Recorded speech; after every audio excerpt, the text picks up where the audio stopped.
My name's Ross Dold. I am the co-founder of EOSphere, based in Australia. We are Australian-based block producer.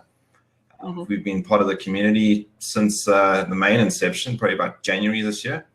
And yeah, we're all about having quality infrastructure, participating in governance, and doing a whole lot of initiatives for the community. You know, meetups, tools, support of other initiatives, etc. Yes, thank you. Will we go on for our presentation? All right, so I need to share it somehow. You can hover over your video and you'll find share screen. Yes, there we go. Button. Share screen 2. There we go. Can you make it the other way around? Yeah. Yes. All right. So, like I said, we're an Australian block producer, and today I'm going to take you through a light-hearted topic, and that's going to be what makes EOS different and how you can actually make a difference. And while we edit, let me just quickly close my Telegram so it doesn't get in the way of everything. And how you can make a difference, right? So, yeah, before we get cracking on that, let's talk a little bit about what EOS is and where it actually came from. So what is EOS.io?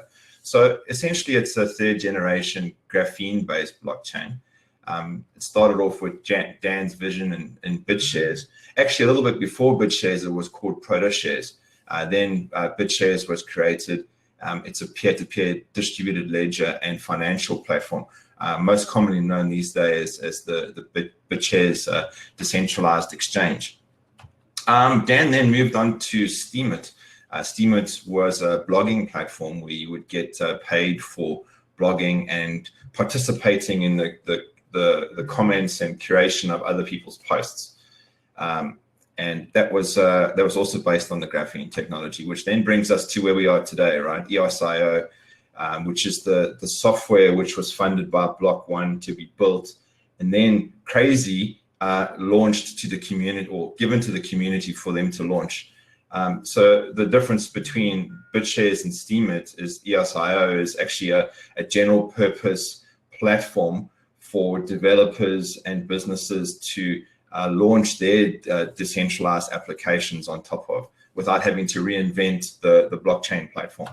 And of course, it uses something called delegated proof of stake, that being different primarily that your block producers or the authorities that sign the blocks are actually elected by the token holders, and we'll talk a little bit about that.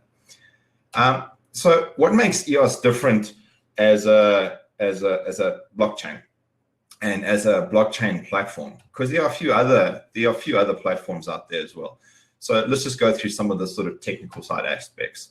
So the first one is the usability.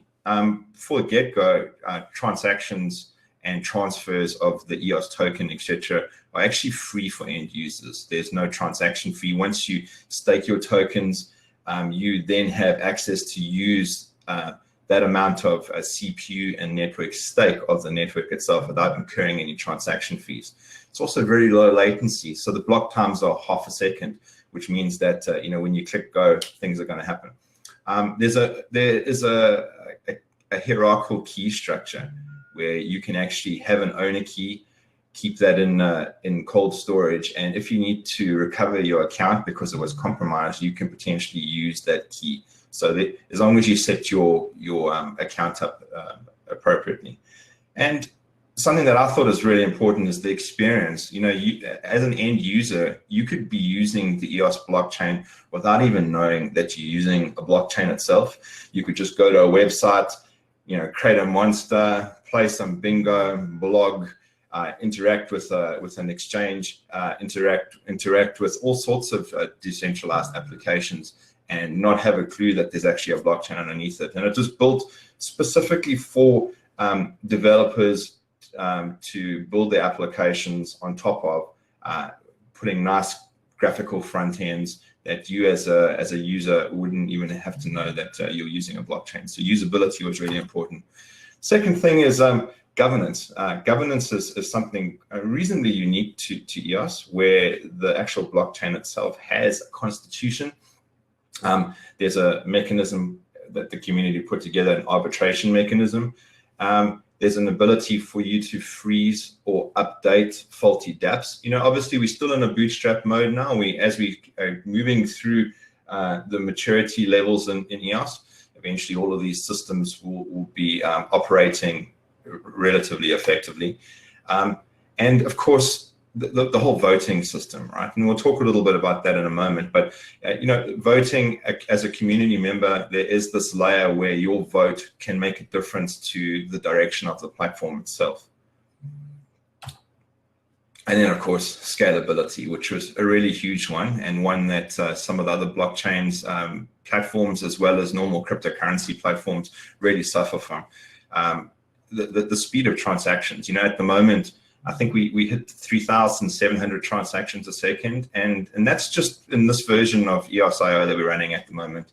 It's designed specifically to scale to millions of transactions, because the more CPU, network, and storage that you throw at it, the more that it can scale. And that's what we mean by horizontal and vertically scaling. So horizontal meaning, the more infrastructure that goes at it, the more transaction per second that it can accomplish. And vertical meaning that we can put multiple applications on top of the same platform.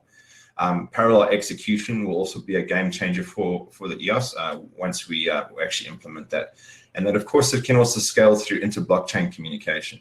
So you can have your main blockchain, which would be the EOS mainnet, and you could have another financial chain running next to it, using its own CPU and network and storage, and still have communication between the two blockchains, absolutely making scalability not an issue anymore.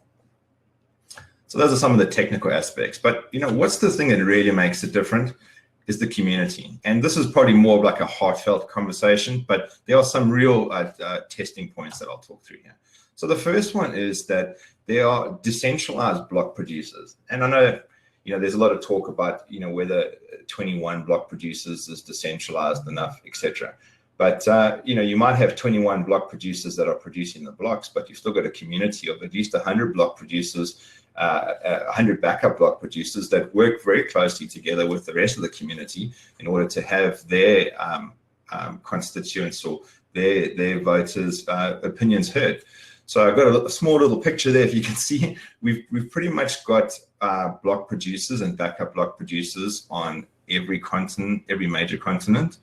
And then I showed you a few pictures there of the Korea meetup, where all of the block producers from around the world, all different nations, all different cultures, all came together and had a conference together, talking about some of the technical challenges, social challenges, and worked together to try and find a way forward to better represent their communities and to ultimately enable EOS as a platform to be better adopted globally. The next one was the token holders themselves, right? The actual participation of token holders. You have, obviously, there's a voting mechanic, and I just showed you that, if you can see, very, very small picture, which would show you, votes that the top 21 block producers have received. But there's also a very, very big community of multiple smaller communities all trying to work together for the common good of the platform. So I showed, you can see a few of the Telegram links there. The EOS watchdogs, they do a fantastic job of keeping all of the block producers honest. There's the EOS Gov community who debate and discuss potential ways forward for our governance angle. There's the BP compliance and data research to make sure that everybody is showing the right kind of information. And then there's some Facebook groups. The two big Facebook groups that I know that Shelley follows are BitSchool and the EOS Nation BP Facebook group, which seems to definitely have some positive communication. And then, of course, and I'll talk a bit about that when I get to the voting, but there's a mechanic that's going to be launched for actual referendums, which means you as a token holder would not only vote for your appropriate block producer, but you'd also have the opportunity to vote for changes in the network. And then finally, that's just a picture of Australia showing our meetup group in Australia. As a token holder, you can participate in meetups, have your voice heard in Telegram, and vote.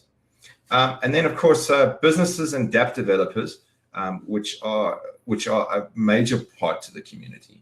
A lot of businesses know that they want blockchain. They're not quite sure how they're going to choose the appropriate platform, or even if blockchain is the right thing for them. But you've got dApp developers that'll be working closely with them, us block producers and the community, educating the rest of the community about this awesome platform. What I actually probably missed there in the community was the side of that, the hackathons, right? Hackathons are quite an amazing thing. I went to the one in Sydney. Was the first EOS hackathon that I went to. It was the Block One hackathon, and that was great. Hey, you know, I think we had about 60 teams, and it was people from all walks of life as well, all coming together, and in 2 days knocking out a smart contract and some kind of alpha version of their dApp, which was great. And that's really awesome, and that's what makes up the heart of the community. And what I'm trying to demonstrate in this slide, that they're all different verticals that all come together for the common good, right? So sharing a common vision to grow the EOS ecosystem and platform adoption, because everyone is very, very passionate about it. So how do you make a difference? You can get involved and join the community. So I hinted at a few of the ways in the previous slide. I'd say Telegram is probably the biggest. I know Telegram can be a bit tedious, but once you get into, even if you just started with the EOS.io Telegram group and worked your way out from there are a plethora of them where you can actually participate if you have an opinion, and maybe influence the course and the direction of the platform itself. YouTube's got some fantastic channels. A whole lot of presenters and YouTube content creators put together some really, really good stuff to bring you up to speed. And hey, you could even make some yourself. There's a picture of our meetup group for Australia. If you had to come to one of our meetups, you can even present at our meetups. Obviously they are EOS focused, but if there's some kind of synergy between some other kind of crypto project that you're doing, maybe there's some benefit in having that discussion at a EOS meetup. So we're always interested in that. Twitter is pretty large. If you had to just start following one or two of your favorite block producers, you would eventually end up with a pile of people you're following. And then, of course, like I mentioned, Facebook, right? So that's an immediate angle, like a social media angle to get into it, right? But I'd say the most important thing as a token holder and how you can make a difference to the direction of the platform, how it's adopted, the value of the token, it would be to vote. And I pillaged that picture from somewhere on the internet, and apologies if it's yours. Your vote absolutely matters, and that's the only way for you to have your voice heard. And there are two main ways where you can have your voice heard as far as voting on chain. The first one would be to actually elect your block producers or vote for your block producers. And you could have a few reasons why you vote for certain block producers. The first one, maybe decentralization. You wanted to get a fair distribution and spread of block producers around the globe. The next one would be a healthy mainnet. You want to vote for somebody who knows how to run the infrastructure, who has got an operation that's going to be nimble enough to be able to make appropriate changes in software if anything comes up. Vote for somebody who wants ecosystem growth, somebody that has community benefits and community enablement initiatives, like you just heard from Daniel in Nairobi. Whole lot going on there. If you see maybe some value in that, whoever wants to initiate ideas and push the thought of getting the platform adopted, making sure that it's friendly for businesses to actually consider running their platform on top of it, or running their dApp on top of the platform. And finally, one of the new ones is if you just want to get some kind of remuneration, right? So there will soon be an opportunity for you to receive REX tokens for actually staking and voting. And of course, you can directly vote yourself, vote for various block producers, or you could actually delegate your entire voting power through to a proxy. And there are a few really good proxies out there. And if you just did a bit of a search amongst the community, you'll see that there are a few blockchain explorers and toolkits that can actually show you what proxies are in fact available. And yeah, if you wanted to get REX tokens, you need to vote for at least 21 block producers. It can be a little bit arduous. Or if you just delegated your vote to a proxy who's voting for, most of them are voting for at least 30, that could be an easy way out. And then what will soon be coming is referendums, right? So referendums are the real game changer. Those are votes on chain that will help you have your voice heard for specific changes to the platform. That could be the constitution, the arbitration forum, the mechanics of the platform, how funding models work, etc., etc. The referendum proposals that will be put forward will be numerous, but it'll be a direct way for you to actually make a difference. And I suggest as soon as there's effective mechanism for you to actually vote on the referendum, which we should be seeing over the coming weeks, please get involved. And yeah, because that's the difference, right? The diversity of the EOS platform is the strength. You know, it's no good everybody being in Africa, everyone being in US, everyone being in Asia. We need different cultures, different ideas, so we can take the best ideas from everybody to make EOS the platform that we know they want it to become. All right, and here's just a list of a few of our social media links: Twitter, YouTube, Steemit, Telegram, and Facebook. If you ever want to discuss this more, get in touch. Yeah. How's that, okay? Thank you, Ross.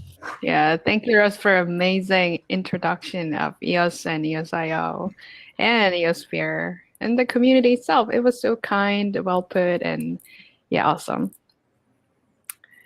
So I shared your PPT to the chat. Okay. Yeah. Great. And there's not much in it.